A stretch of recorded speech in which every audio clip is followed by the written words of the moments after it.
in making it sustainable, making it sort of a social impact. Oh, sorry. So Yeah. informing that recording is in progress. So don't worry. Carry on. Yeah. Yeah. So that's sort of where I'm coming from. I work actively with various groups across the globe. We are looking at ways to improve mobility is one of our focus, but at the same time, I'm also interested in seeing how do we raise funds towards STEM education, as Professor Cole mentioned. How do we improve uptake of science in general, and not science as in a taught, tutored concept like it's commonly in India. So I have an Indian background, so I'm going to be partly biased. But to make it more something where people actually get a chance to think, they're sort of, it's an exploratory learning rather than just a forced rote, which is a common feature, unfortunately. So that's been the sort of motivation for me. And it's again, how do you create leadership and how do you sort of take that forwards? I also am the editor in chief of a journal where we are trying to recruit as many as we can from the global south. Unfortunately, it's in bioelectronics, so it's a bit harder to find people, but it's more on that kind of a sector. Again, how do we find more girl students coming into that sector? What do we do? How do we improve the policies? So that's again where we are working with Mohan Kaul and others to see, can we look at so something that I did, this is something we discussed very, very quickly. I'll just finish here. We did a study recently with my undergraduate students looking at cerebral palsy. We were curious to see if care during COVID period was better in the community-based rehab scenarios in India and other parts of the world versus the institutional system in the UK.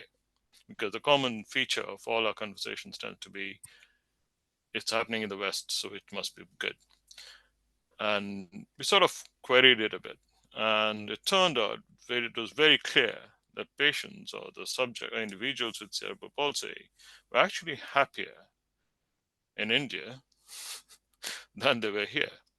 And the best one was in Scotland. It took them about 30 minutes to get to a clinic, while it took them 10 minutes to get the same medication in the middle of a village in West Bengal. So that is quite a significant thing to take into account, that innovation does not always have to come one way. And so now we are trying to see if we can implement some of those thinkings in the UK environment, and we're having conversations. I'll stop there. Thank you.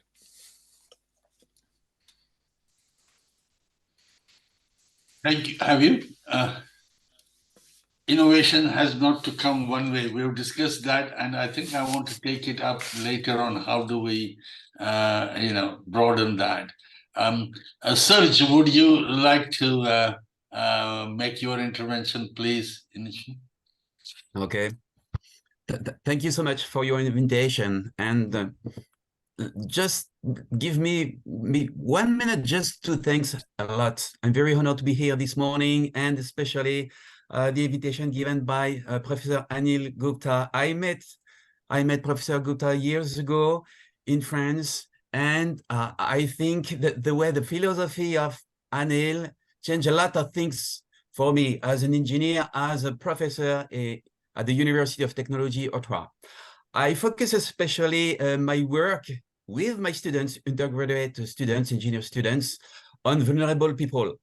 That means we are trying to design equipment, things, objects with and for vulnerable people. So we have here in France I think 3 very important projects. So we're working with refugees in France, and we are trying to develop with them specific equipment or resources, services designed by those people with them, for them. So it's really important to understand who are the people exactly. In order to do that, as a scientist, The objective is really to create a kind of inclusivity.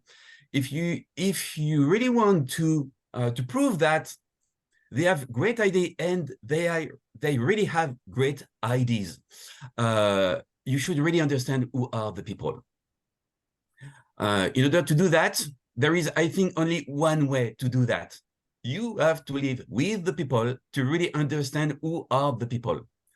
That's right. I made 2 years ago a walk in France to meet organic farmers, small farms to meet farmers. So 1,000 kilometers by foot. So it was really important to do that like that. So no cars, no train, just walk with my foot and my backpack to meet the farmers. Because if you do that, that means you are like the farmers. Your feet are on the ground 24 hours a day. You're working with the health, with the sun, with the rain 24 hours a day. And because the farmer, they're living on the parcels, they are producing vegetables, etc. For me, it was the only way to understand the farmers. And when I did that, so I worked during 6 weeks to meet 23 farms, small organic farms. Because I did that, they really talk with me about their problems, about their solutions, even their family problems. And because of that, if you are able to really understand the people, if you are very close with the people, you can be sure that you are able to observe the creativity of the people, to observe also the problem, but also their solutions. If you can do that, at the example of the Honeybee network, you can share after those solutions with the other people.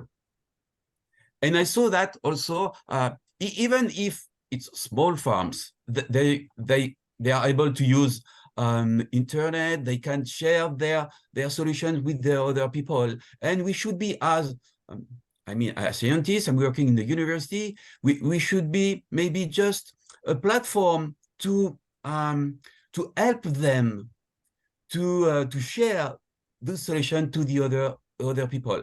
Unfortunately, you should know that in France, we are in a very bad situation for the farmers. Every 2 days, unfortunately, farmers, we have suicide in France. Even if we are in Europe, because of the global economic crisis, we have a lot of suicide of farmers in France. So what I could say more about this approach in order to promote grassroots innovation? And I'm talking especially for politicians. I give you another example concerning a project we have there with the refugees in France. So I'm working in a priority neighborhood near my university, so people with low income. And the idea is to create a micro-urban farm for and with the people living in this priority neighborhood. When I started this project 2 years ago, I had a specific budget given by an economical actor there at the university, because he saw what we did before with vulnerable people, and the guy gave us subsidies for that. So it's not a subsidy given by the government, but already at the beginning of the project, I met politicians in my city, saying that, oh, you know, guys, I'm just a teacher at the university. I don't need anything. I have my budget. I don't need anything. I just want to give you an information. We will try during at least 3 years to create a micro farm in the priority neighborhood in this city, knowing that we have 8 priority neighborhoods with low income people. We will give you information. So we are almost 2 days after the beginning of this project. So we already created a prototype of this micro farm with a small panel of the inhabitants in the city. And we made a global meeting almost 2 years after with politicians. And we have today the official agreement to share this prototype in order to create other other, it's not anymore prototypes, because we're trying to create a concept that can be reproduced in another priority neighborhood. But we have officially the agreement with the city to simplify all administrative procedures to reproduce this prototype in the other priority neighborhood. Finally, we know that the people they have a lot of creativity, very interesting solutions. Just give them the opportunity to talk about it, to make, you can make small exhibitions. We did it in this microfarm. This is a very small structure. So we invited people from this priority neighborhood just by making an exhibition concerning small foods. And all this idea comes from Anil, because when I met Anil years ago, we talked about the Shradracha made in India, and I tried to do with a small aspect in France. But finally, it works, guys. In my country, knowing that, okay, I'm sorry to say that in developing countries, we have a big responsibility in terms of the climate change, etc. But it's possible to change things even in our country, and especially with vulnerable people. So this small example we did with this microfarm. Today we already have other projects that have been created based on that. We're working now with an institute for disabled people, kids.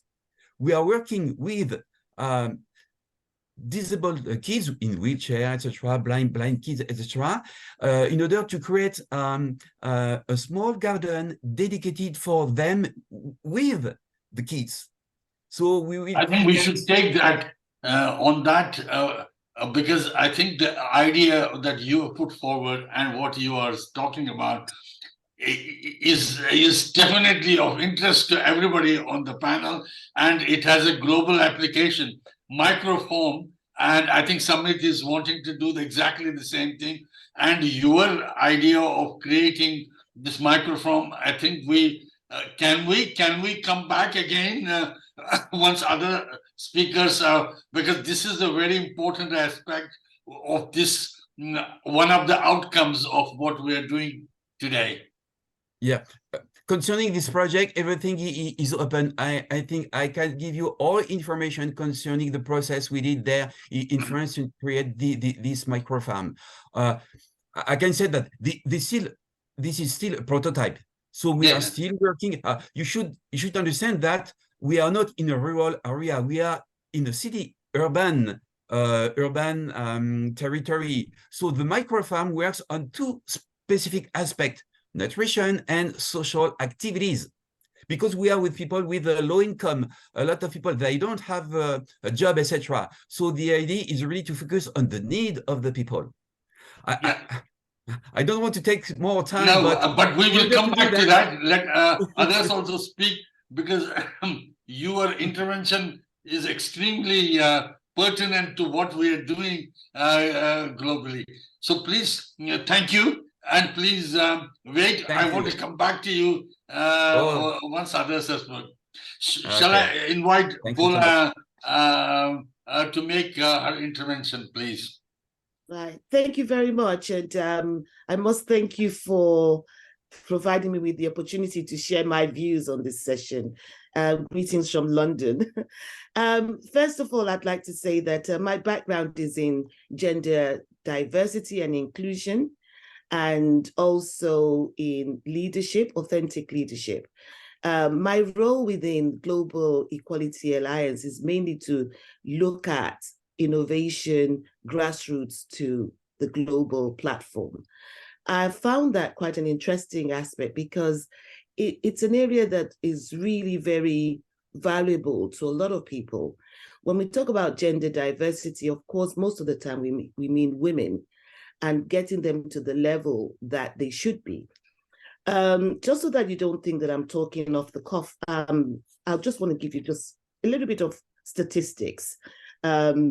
I know that some people don't necessarily believe in all these statistics, but this can at least resonate with a lot of people.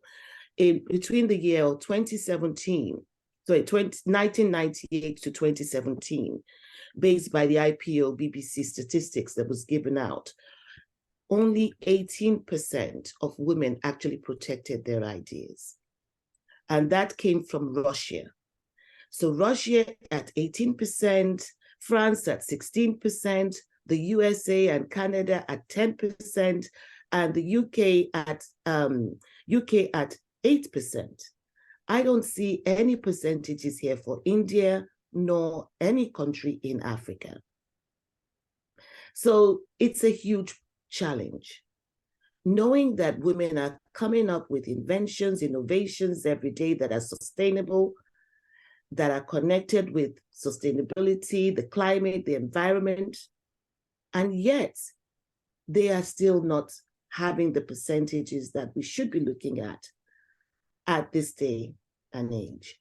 And it's one of those reasons that I am pleased that I'm on the board of advisory board of Bayes Business School, where we talk about this.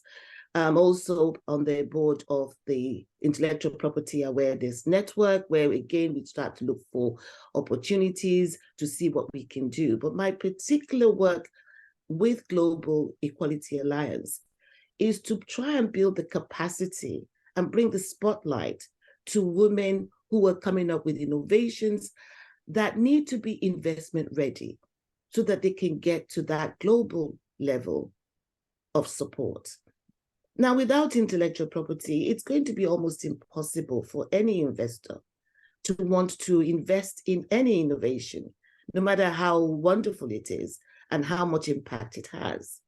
So this is the reason for why collaboration and partnership is so important. We work with quite a number of women in Africa that come up with inventions and innovations, but most of the time, the mere mention of intellectual property scares a lot of people away. One of the biggest, I would say, thing that usually comes up is affordability. The fact that it sounds very complex, it sounds very elite. And why would anybody at grassroots level feel that they can protect anything? And so our role is to bring the spotlight, to promote, to educate, and to build and find those partners that are willing to collaborate to ensure that women are provided with the enough support, knowledge exchange in order for them to be able to do this. From the fact that many of them come to us, well, come to me in particular, stating that their ideas have been taken, the innovations that they've worked so hard to put together have been taken by some people who we call dinosaurs that understand the issues. So that ensure, sorry? No, go ahead. Okay, so one of the things that we're looking at is how do we ensure that even if it's just the slightest copyright, from the slogan, from the packaging, from the text used, from the images used, that we hone in on that. Even if it's the trademark, it doesn't necessarily have to be a patent. We all understand that patents can be quite complex, but it's something that is possible.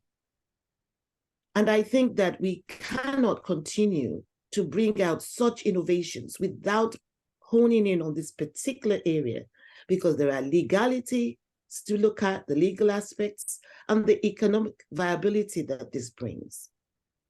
So when we're talking about grassroots to global, it's something that we really must do. And one of the things I'll be looking out for today in our discussions is whether this is taking place, and if it is not, how can we ensure that this becomes a crucial aspect of the discussions and the actions that we take. I'm going to stop there because I know that others need to speak, but at the same time, I do hope that it will be high up on the agenda today. Thank you. Thank you. Thank you. I think you raised equally important point as, in whole idea of how do we wealth creation and protection of IP rights at the grassroots level. And I will come back to in the whole idea of this micro form that Serge was also saying. So Anita, could I now request you to can you give a very some introduction and then make your point. Yeah, thank you, Dr. Mohan. Thanks, Dr. Anil Gupta, for giving me the opportunity to be part of this interesting panel. It's interesting to see such varied panelists with different perspectives. I come from, I think, my own perspective of corporate, but I handle the philanthropy of Amazon for India and APAC. I've been with Amazon for about 3 years now. A little bit of background, and prior to that, I was working in the development sector, primarily in research and strategy consulting for over a decade. And of course, before that, I was in a corporate again. But just coming back to Amazon's own focus areas, I think we are slightly different in the sense of trying to figure out where can Amazon play a unique role in terms of more than just money, but can we also bring in some of the other strengths that we could potentially have, be it technology, be it logistics, be it employees themselves. And our focus areas kind of come from there, as well as obviously working backwards from community needs where we are present in the countries, especially where we have resources and all of that. And in India specifically, we are focused on 3 primary areas. One is around computer science education, and it was interesting to hear from Samit because there are some kind of intersections there. The whole focus is really how do we bring about curriculum and pedagogical kind of change at the grassroots, at the government school level. So we collaborate with multiple state governments today across 8-9 states, work across 9,000 schools from 5th grade all the way up to career. So the whole idea is to provide childhood to career pathways in computer science for those who are farthest from opportunity, who are economically disadvantaged. And that's where we have various activities designed to think, to explore, and then to start learning. Our latest excitement was when we focus, where we can focus, we focus specifically on girls, on first generational learners, especially graduates. And we have something called Amazon Future Engineer. That is our flagship program. And within that, we have scholarships focused on girls. And over the last 3 years, we've been giving over 200 to 500 scholarships a year. And this year, again, we've just launched. But what was more exciting for us was launching our internship program, because we realized, to make that career transition, the work exposure is important, especially for the cohort we work with. They lack the networks, they lack the advantages which others have. And that's where we actually created a early internship specifically for this cohort, and 68 of these young women had joined us and successfully completed. And we were able to demonstrate to our leadership that you may not have thought of this diverse talent base. And yes, it required additional support in terms of skill building, boot camps, communication skills, all of that, but they could perform at par or even better with anybody else. And that was a kind of revelation even for the management, and we are looking to scale that program. The second area of focus for us has been on disaster relief programs. As you know, we do have some of the largest, fastest logistic systems. And the whole idea was, if we could deliver packages same day to our customers, why can we not use the same resources to deliver relief during disasters? And in India, majority of the disasters have been around floods. So we pre-position non-food items close to different hubs. So we have hubs where these packs are already pre-positioned, and if a disaster strikes, we are able to, the aim is to be able to reach impacted communities within 72 hours. And we were able to do that even during, the Odisha train accident, which happened. It was a terrible accident, and we were there within 6 hours to provide support to first responders, passengers, etc. So that is the second big focus area for us around disaster relief. And the third is really around our employees and volunteering activities through them, which span multiple, especially on education. Now, where we started intersecting and interacting with Professor Gupta more was really on an India first basis. While disaster relief and computer science education are global programs for us, on entrepreneurship, we've been trying to do something at least at an India level for the last couple of years. And here I'd like to focus on two things. One, our focus overall has been around young people. So in this particular case, for entrepreneurship between, say, 18 to 28 kind of ages, and really how do we create support and an ecosystem to help create youth entrepreneurship, and especially at the grassroots and underserved segments. Because many times we know that entrepreneurship is not easy, and it comes with its own set of requirements, and many times people with an economic disadvantage cannot take that risk of taking up entrepreneurship. So the whole idea was, how do we spur on entrepreneurship for this segment? How do we provide the right kind of support? And how do we create aspiration and motivation around it for young people? That is on one side. The second piece we were trying to explore was, Amazon as a business is obviously focused on entrepreneurship, on sellers. And we do have programs which are focused on women entrepreneurs as well as artisans in India. They're called Saheli and Karigar programs. But the whole idea was, and we've been having multiple discussions with the business team on saying, where does philanthropy start and end, and where does business take over? And we were trying to map that out, and we realized business can invest once the entrepreneur is at a certain level of quality of, they are already at a level where they are able to maintain inventory of products of a certain capacity. And from there, they're able to provide some additional support on how to scale their business. But when it came to actually bringing them to that level, business could not obviously invest in that. And that's where we are trying to focus from a more philanthropic nature.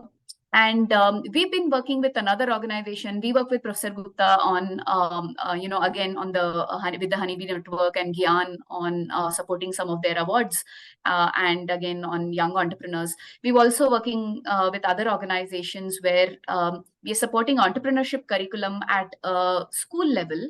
And again, learning by doing. So young students between 9th to 12th grade are able to move from, absolutely knowing nothing about entrepreneurship to starting with an idea, doing customer research, being able to form teams, even by getting a very small seed grant of, say, 10,000 rupees, they are able to prove a business model.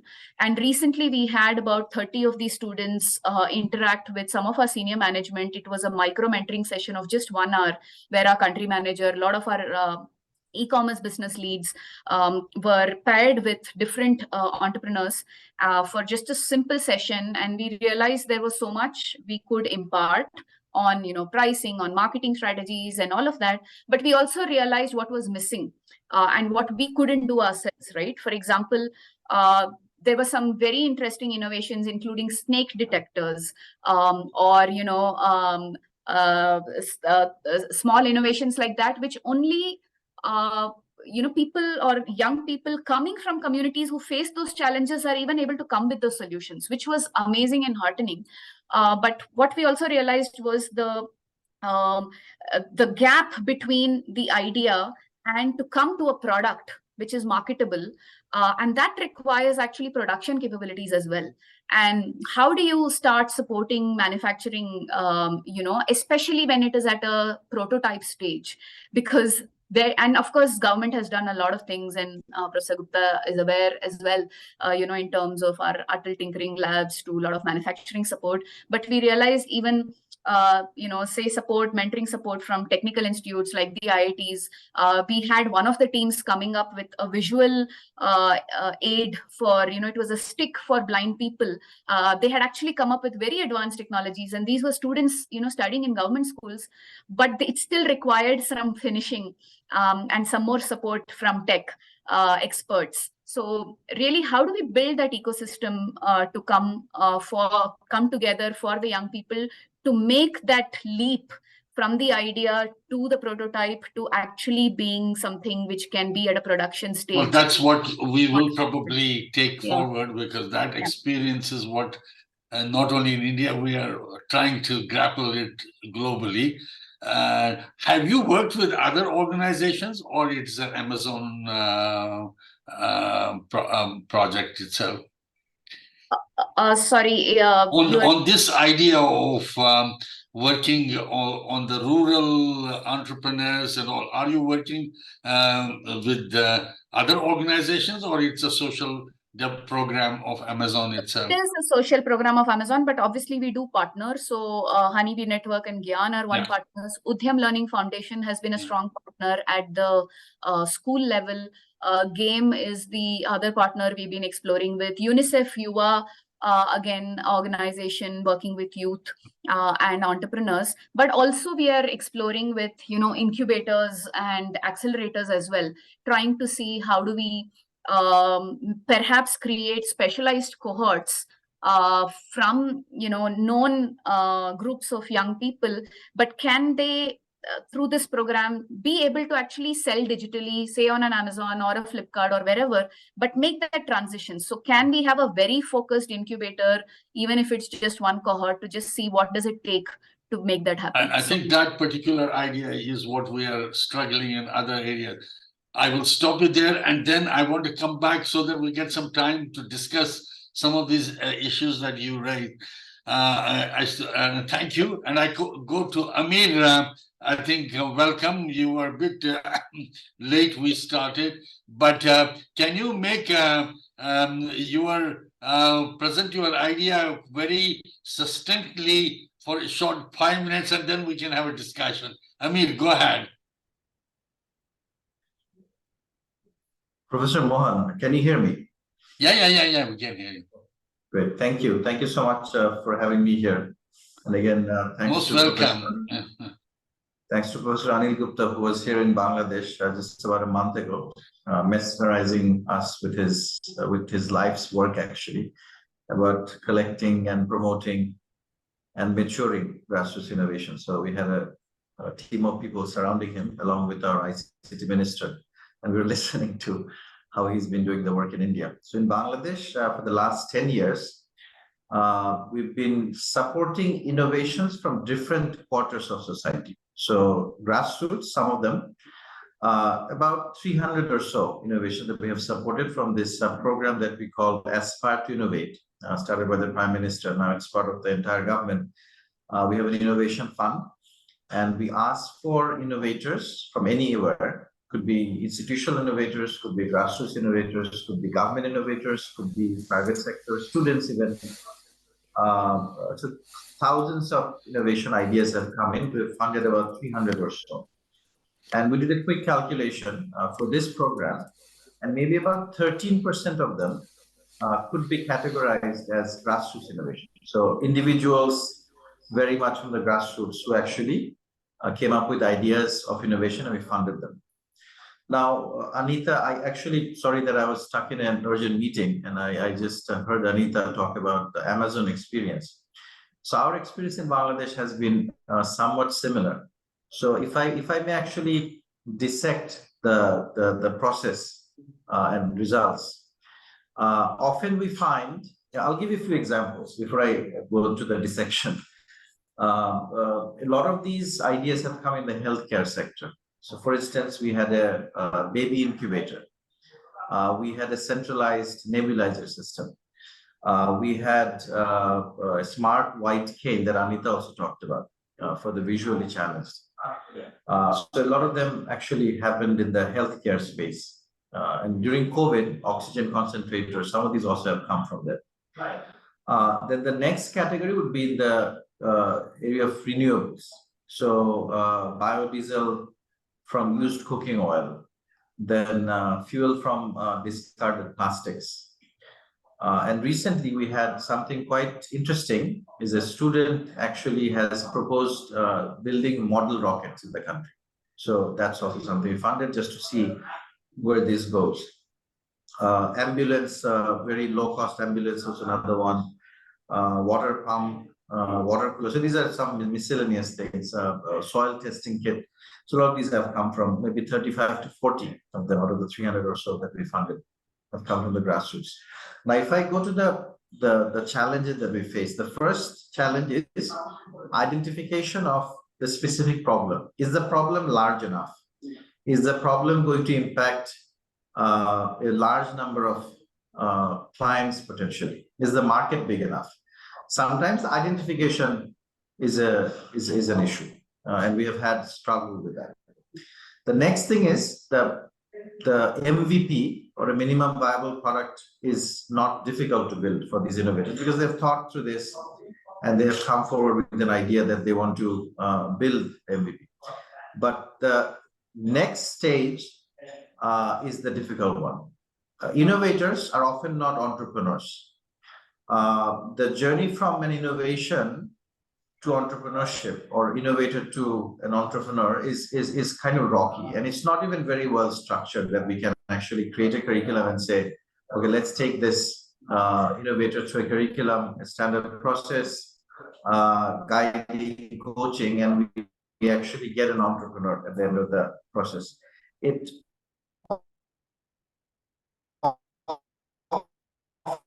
often has not worked in our case like that. And for each individual, and in most cases, we have not fully really succeeded.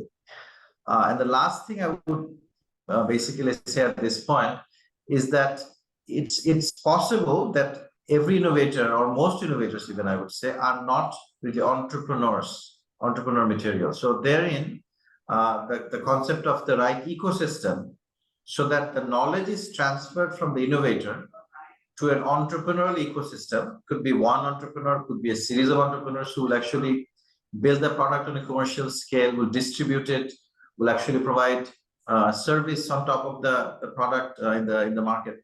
So those are many different skills, and we're now discussing with our chambers of commerce, with several organizations in the private sector who can actually take us through this journey. So it's still not.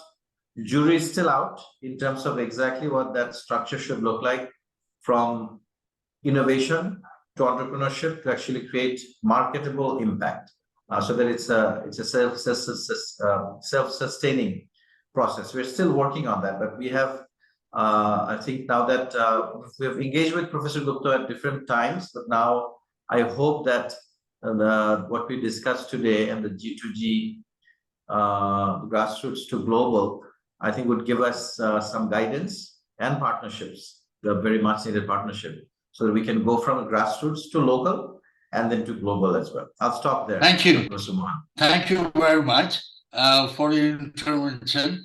And I think the questions that you used, innovation to entrepreneurs, that is, all innovators are not entrepreneurs.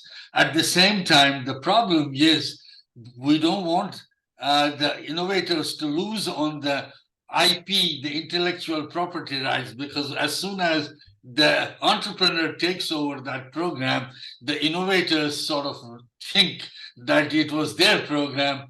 What happened? They not gain. So we have this was raised by Bola also. I think we have, all of us have made some initial program, but I think there is so much possibility of collaboration and similar problems and challenges.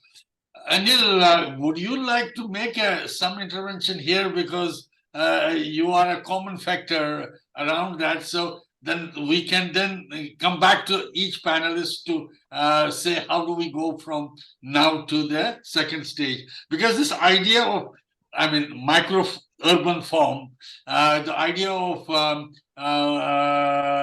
urban and rural, the idea of innovation to entrepreneurs, the idea of creating a viable fund which will create both innovations and also later on take it to the commercial level. The idea of skills development, Anita and others mentioned, and the idea of globalization of the problem.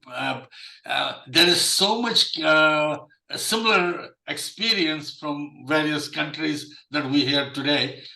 So how do we put it together? I would like you to make some comments, then we go back to the panel. Yeah, thank you, Mohan. There are three points I would briefly make. One, that when I visited some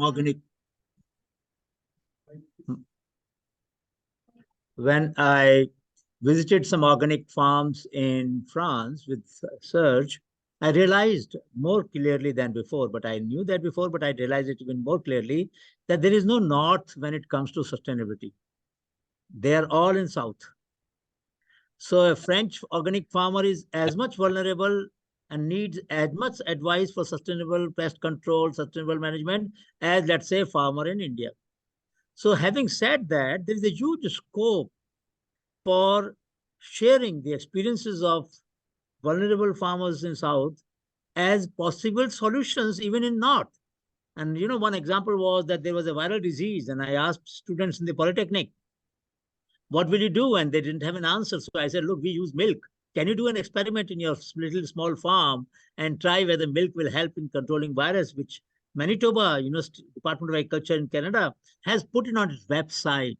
If you write milk as a viral control, Manitoba agriculture, you will find that page.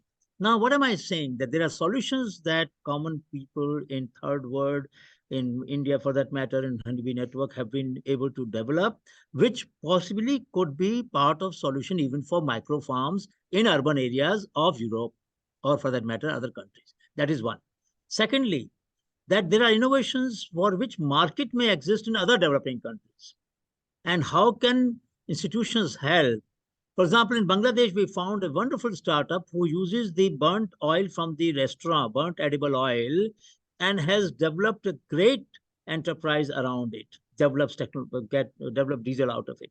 Now, the question is that model, that scale, I have never seen. I saw people who were collecting it and doing something to that, but at that scale, which he had developed from bootstrapping to begin with, that model can go to other countries where this is required. So I think second point is, how do we transfer solutions from India or other developing countries to other African, Latin American, or Asian countries? We did transfer some time ago in the Honeybee Network and Shashti, the 3 technologies to Kenya, multi-purpose food processing machine. Dharamveer is here, a multi-purpose bullet-based or a motorcycle-based flying machine and a dibbler.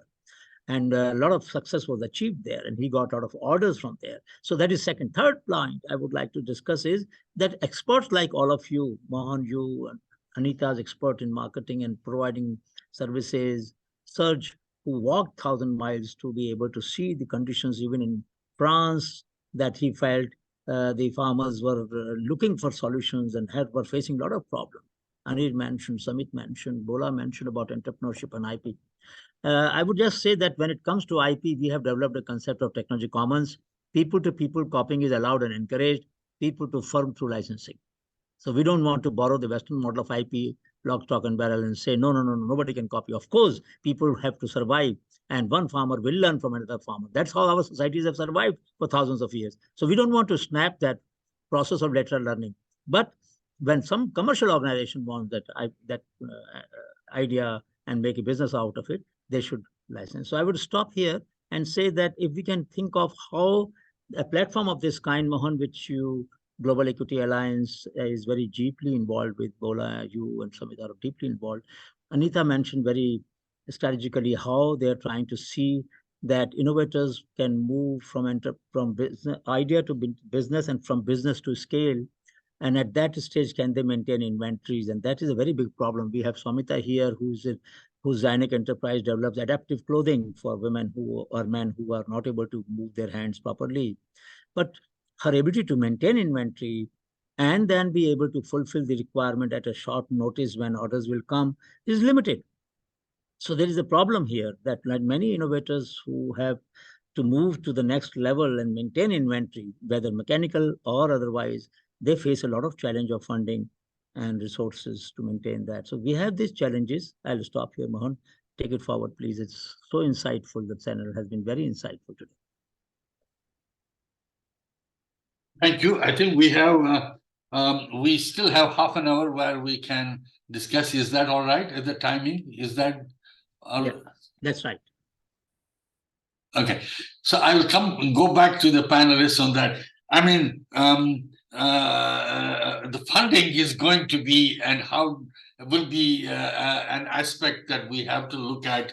How do we look at the funding in terms of that crucial stage where this is where innovation to entrepreneur or innovation to business, how do we transform that? Shall I, Samit, you started with the same idea that innovation is not one-way traffic. It is from develop to developing, developing to develop. So it's again, Anil at the end mentioned the same thing, that we have learning to do from any country, and Serge, everybody made that point, that learning and is not a one-way traffic.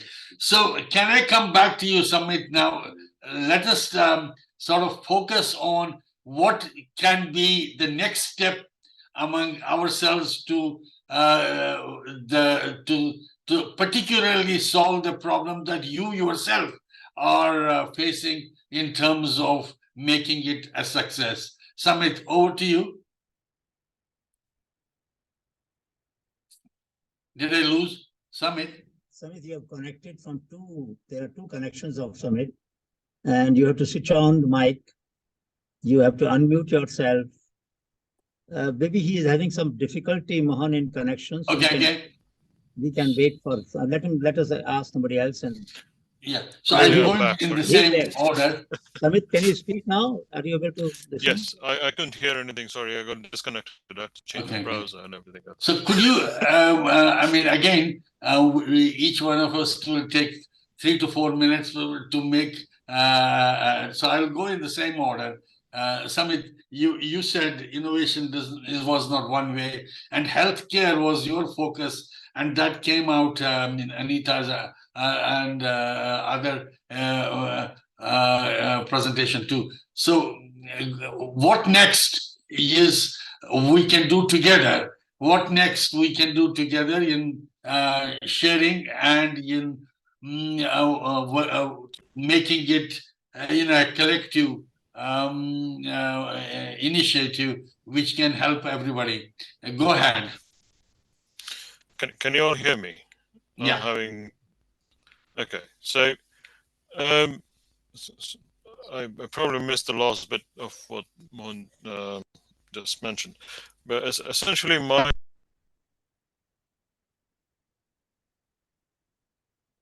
we can't hear you. Lost your sound, Samit. If you call me on phone, I can put it on the speaker phone. Everybody can listen. That is one possibility, Samit. If you're just take the just keep it. I mean, you stop the video. So Mohan, you have to call somebody else in the meanwhile. Okay. So while we're waiting for Samit, Serge, you want to make a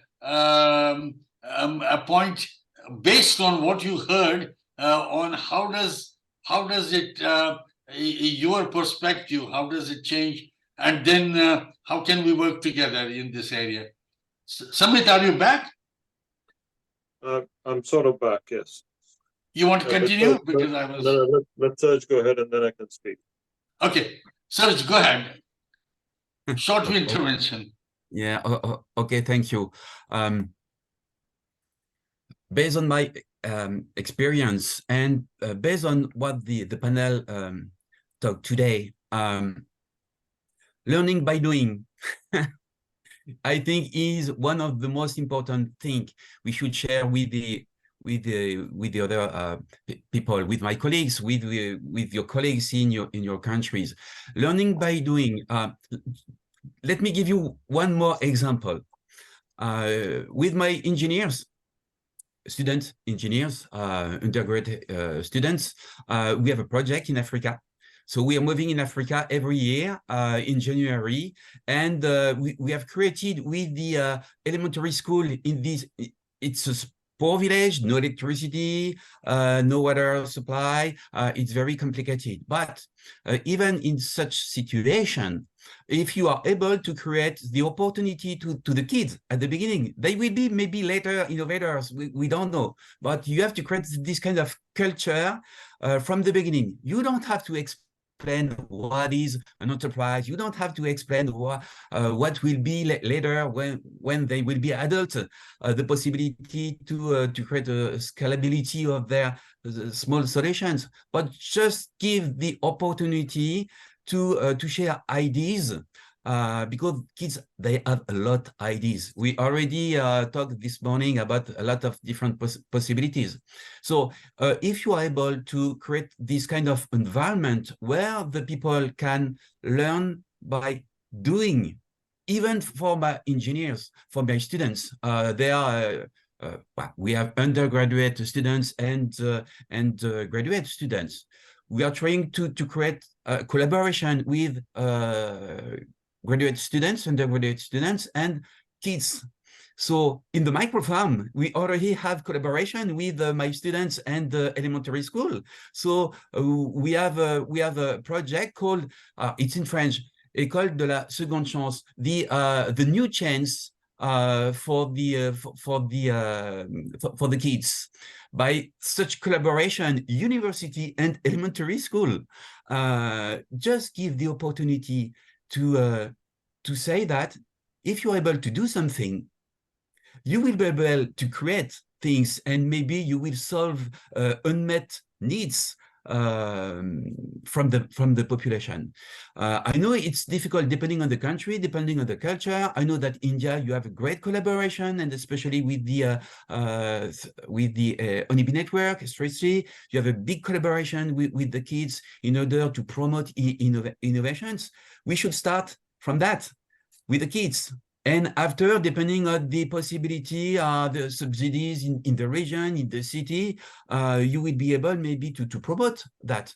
In our case, the solutions comes from in terms of how to help to develop, maybe from the idea to the real product, prototypes, etc. We are not asking subsidies from the government. We are asking ideas, and not necessarily funding from the stakeholders in the local area. So we have to share in the city, in the local economy, all our ideas. And maybe one idea will be observed by one of those local stakeholders, and that will be the possibility to extend maybe this idea. Okay. I think there are no general solutions. Always focus on the global environment you have around you and take all opportunities, but at least you have to share. So a framework, you cannot global promote framework, sharing ideas, learning environment, collaboration, and question of funding. We'll look at that also. Bola, you want to work on that idea further? Yes, please. Thank you very much for all the contributions I've heard so much. Each one has been quite enlightening. I do want to just pass one comment that I totally agree and accept the importance of open innovation, sharing, education, knowledge transfer, knowledge exchange, and all of those wonderful opportunities that come with working in collaboration and partnership. My particular focus, though, is still that intellectual property rights needs to be taken into consideration, especially when we're looking at access to funding, especially when we want to move Grassroots to scale up to the global platform. It is an issue, it is a challenge, the facts and figures are there. And as far as I'm concerned, I think we need to start to ensure that all discussions have this particular element as part of the seminars, summits, conferences, it's by coming together and acknowledging that there's an issue here, that we can start to find joint solutions to this. There's a huge talent gap that we need to bridge.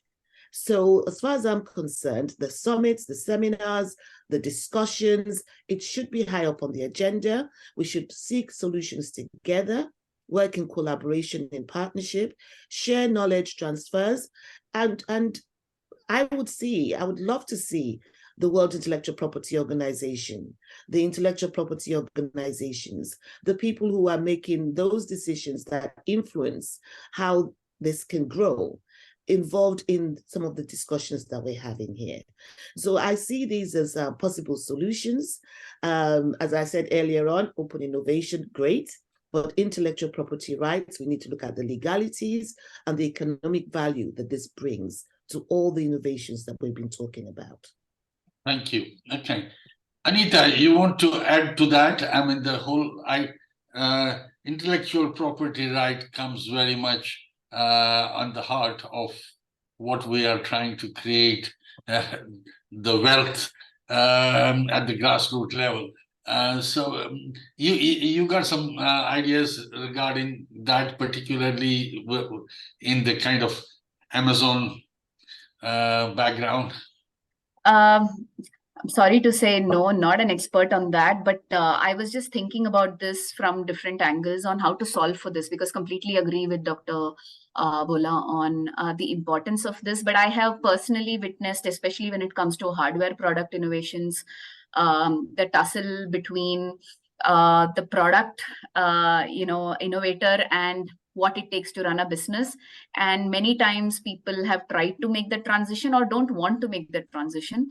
Some make it successfully, but I've always wondered what is the right combination, right? You want this person to call the shots, but they are also the creative brain behind the product, and you want to give them resources to continue innovating.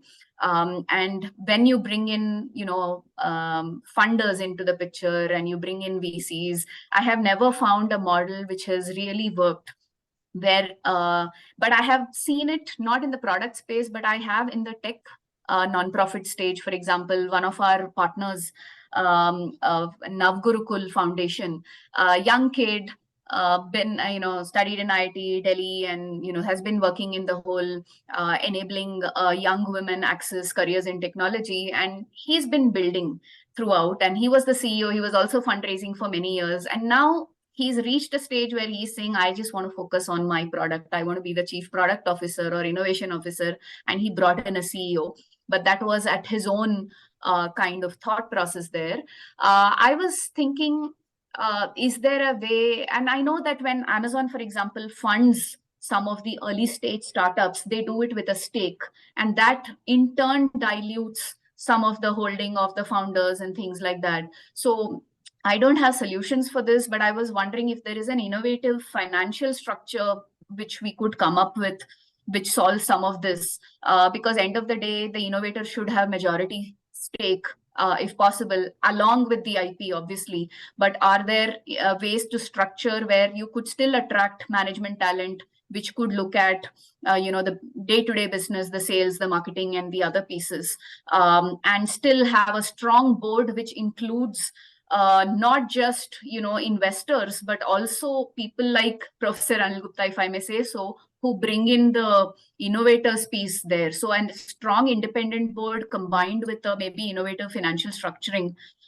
could perhaps be some kind of a solution. And I'm saying this all on the spot with zero knowledge on this, so excuse me on that. No, this is an important subject, and we hope to get a solution. I mean, this innovative financial structure. I think there are some ideas on that. I want to build on that. Samit, I'll come back. I would like Amir. Amir, you want to make any point on the basis of what is, and then I will go to Samit. Amir, you want to make any comment on that? Sure, Professor Mohan. Now, the issue of IP, intellectual property in whatever shape or form, whether it's copyright or patent, and whether that actually facilitates commercialization, I'm not sure if there is a direct linkage. I mean, often IP can be filed, so copyright or a patent can be filed, but that does not guarantee protection in a specific market. Whereas I think if there is some kind of a business arrangement where IP can be shared, and we actually come up with the commercial arrangement where the productization, not just the MVP, but really commercialization of the product, the distribution of the product, and support service of the product can be figured out in some kind of an ecosystem approach. Often the grassroots innovator cannot do all of this. I mean, we can't really expect an innovator to become an entrepreneur overnight, because a lot of these innovations will actually require large-scale commercial outfit in terms of distribution. Yeah. So it's instead of what we have found is that we have actually tried to inculcate the principles of entrepreneurship within an innovator. Hasn't really worked very well. Then we've tried to actually bring a commercial ecosystem to the innovator, or the other way around, take the innovator to the commercial ecosystem. That also hasn't worked out in our case really well, with few exceptions. The one that Professor Gupta mentioned, used cooking oil into biodiesel. So that the innovator actually became some sort of an entrepreneur, and he actually did some good marketing of his product. But again, it was not scaled up to the point that we wanted. So it again, I mean, I don't have an answer. If I did, then we would have actually had much better success in Bangladesh, going from grassroots innovation to large-scale impact and commercialization. So I think it may be case by case, or it may be, again, as Professor Gupta said, maybe the market out there can also be accessed. We have tried to do that in the case of Bangladesh, that we have not opened up the innovation, local innovation, to the global market and tried it that way. We have done some showcasing. For instance, a jute bicycle, an innovator, grassroots innovator, actually came up with a jute bicycle, which we showcased in the trade show in Dubai last year. So there was a very large trade show, 2021, I think, and that we tried to market it in the global arena.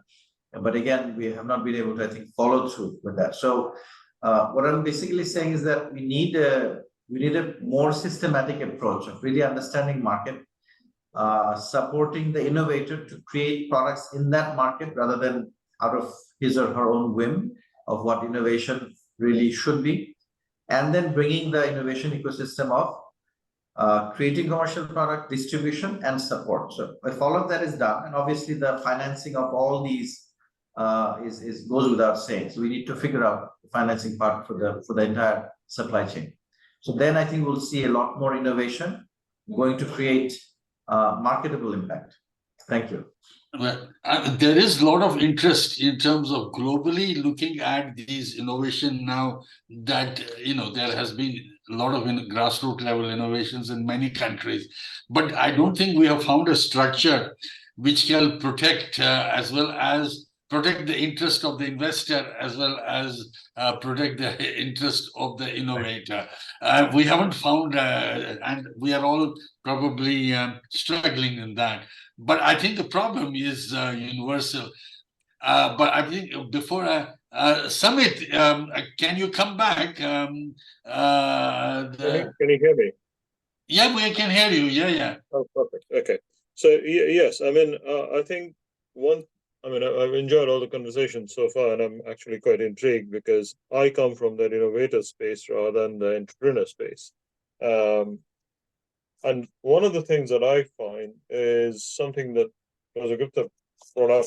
As a scientist, I often share ideas openly, and I'm not always protecting it. And then I find somebody gaining a benefit out of some idea that I came up with 15 years ago.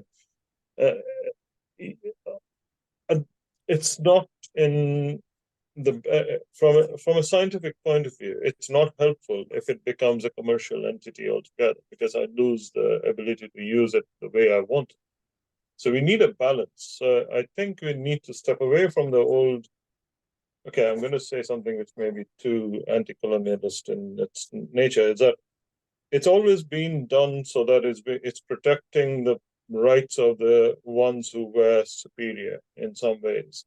We have always taught children to follow rules so that we generate more employment or employees for the industry. It's never been for the sort of natural knowledge gathering, which used to be the practice. I mean, I'm going to sound like a nationalist here, but it's sort of going back to the old Indian kind of thinking, or even the Western thinking to an extent. But we need to sort of bring a balance between the two. Otherwise, we are reaching that point where we are simply following what is already there, and it's already failing in some ways. And I feel it's that balance is what is kind of what we are all striving for here in this conversation. I personally, as an innovation person, I find interactions, so even within the universities are not willing to sit down and discuss patents because it's an expensive exercise. And so, yes, innovators don't have the funds to do that, which is where the commercial entity comes in. So unless we change the mindset of the commercial entity looking for a quick gain, essentially we're talking of angel investors or philanthropic agencies. Like I think Anita mentioned the idea that you need to have something for the value of death, which is what we call it here. And when you're in the tier 3, 4 to 6 range, you don't go very far.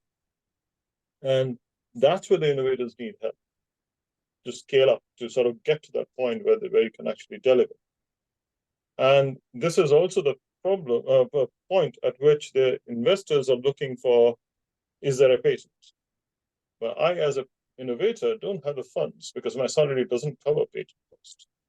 I can't get a grant to cover patent costs. So it's that dilemma, as in, and I'm in a privileged position compared to many other grassroots innovators.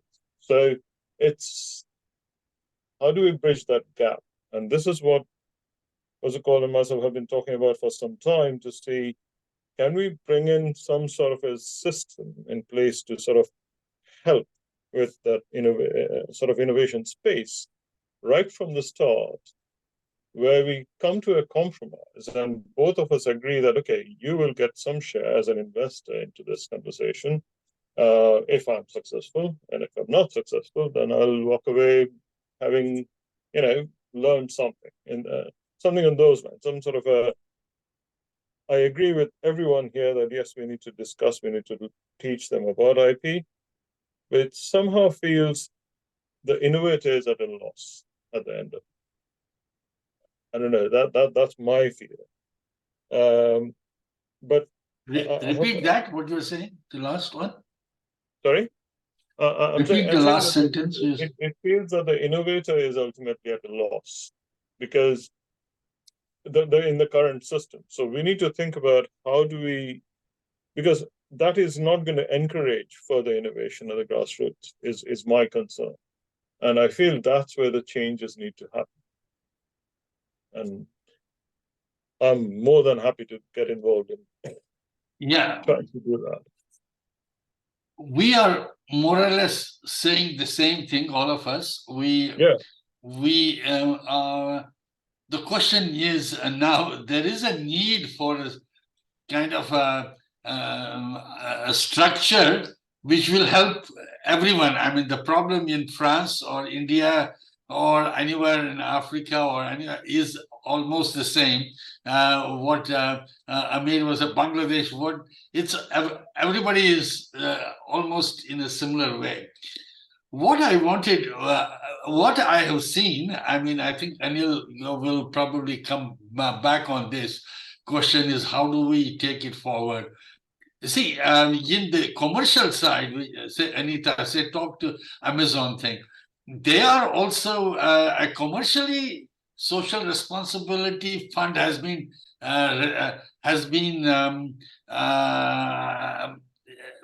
recognized, and commercial organizations are putting money more and more on training, on helping entrepreneurs. In the investment funding area, I have looked at there is a commercial fund, which is everybody knows, but there is a social impact fund. That is, they expect the return will be in the area of 2 or 3%, not necessarily 8 to 10% or higher. So social impact funds have been created with the idea of a return at a much lower level. But what is not very clear is how do we support this whole idea of innovator to entrepreneur, and how is there a framework, is there a funding on that?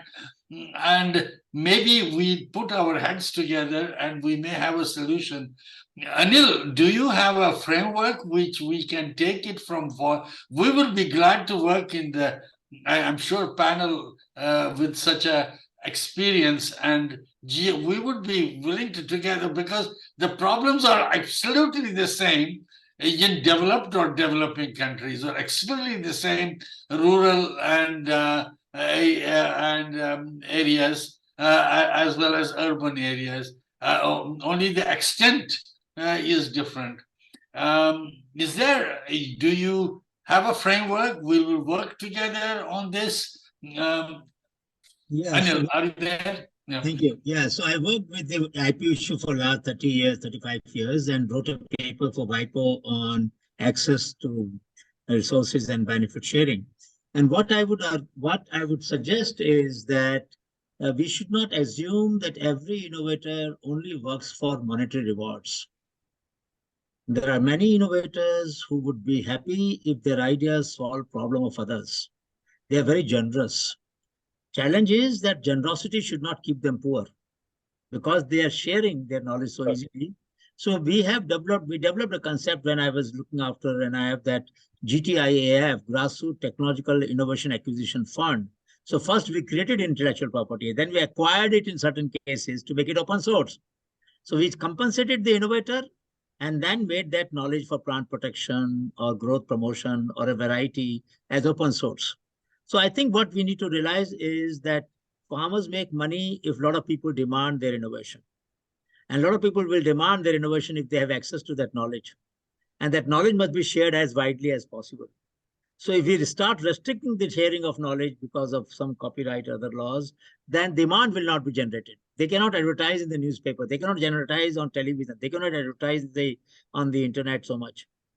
So the challenge is that how do we hybridize open source and IP in a manner that people-to-people copying, and as I said earlier, people-to-people copying and is encouraged and allowed, but people-to-industry or people-to-firm is through licensing. That is one area we can work on. The second area is that how can we see that farmers struggling with the problems or artisans struggling with the problem in France, that is, say, of a pest, can find solutions in India or Bangladesh, and that solution can help them. And then they mutually agree that, look, I have saved so much of cost. I want to share something with you.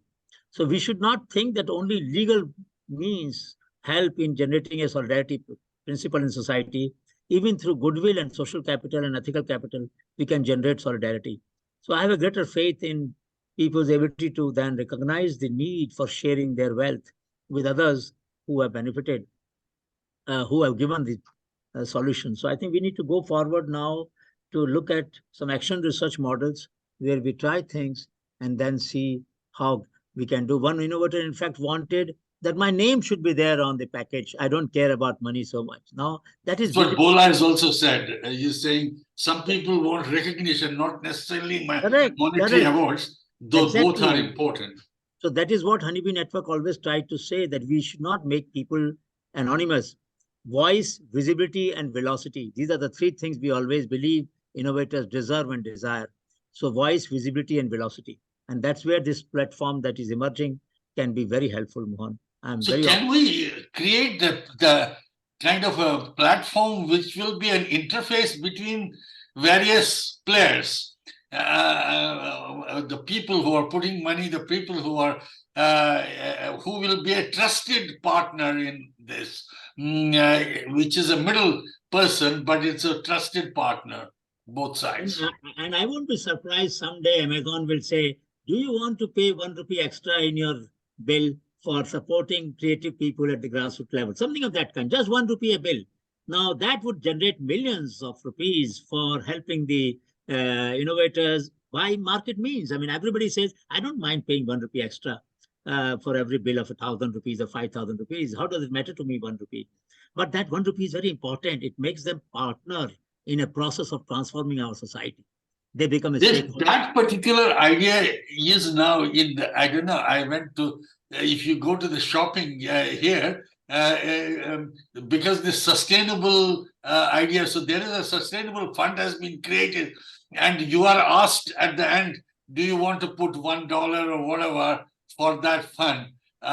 Maybe Anita can mention on that, but that is a good idea to create a kind of a fund which is voluntary, but at the same time it will support the whole innovation and innovation to entrepreneur journey. Anita, you want to mention something on that particularly?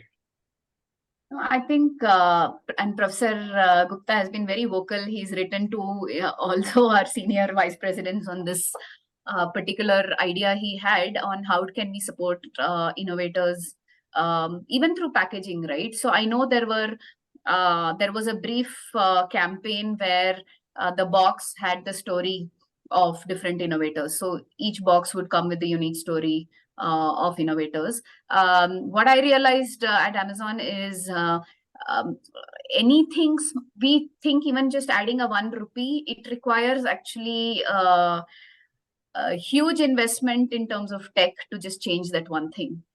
Because everything here is a global platform, right? So, and you can't bring down the platform even for, say, a few seconds to make any change happen. So it's a huge investment, which I am slowly learning over the last 3 years, even to make changes. So what we are doing is keeping the conversation open with the business team in India.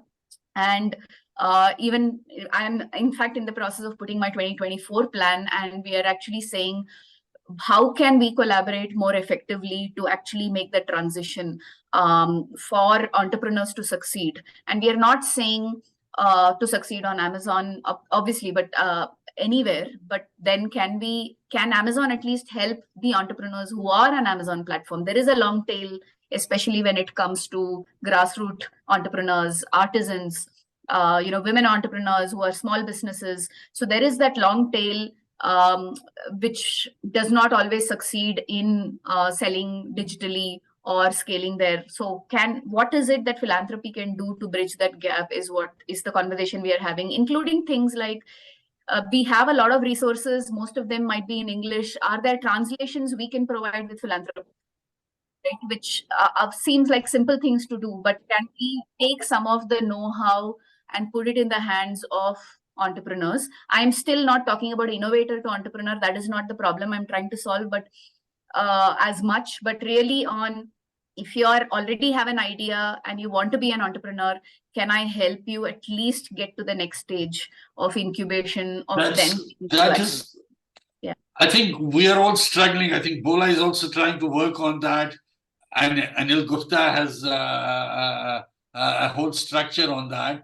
And Samit is looking at healthcare area. So we are all, whoever is on this platform, thinking of exactly the same way as you are talking. And Anil, this is the right people. And if we can, would you be able to get a kind of framework on that basis, or a short write-up which we can then make it share with others who have not been here today? I will also get an AI-based transcript of the discussion shared with all of you today itself. So Fireflies is making as a transcript of our conversation, and it will be sent to all of you today. With all the problems or nuances and syntax, but nevertheless, it will give us a good track of what we discussed today. Apart from that, a note to summarize it various sides. We will do that. Thank you so much. Mohan, thank you. Thank you for organizing all this. The panelists, very much grateful to you. And a lot of people sitting here will continue the discussion for some time, but thank you so much. Bye-bye. Bye-bye. Thank you very much. Thank you. Thank you, everybody. Thanks. Thank you, Professor Mohan.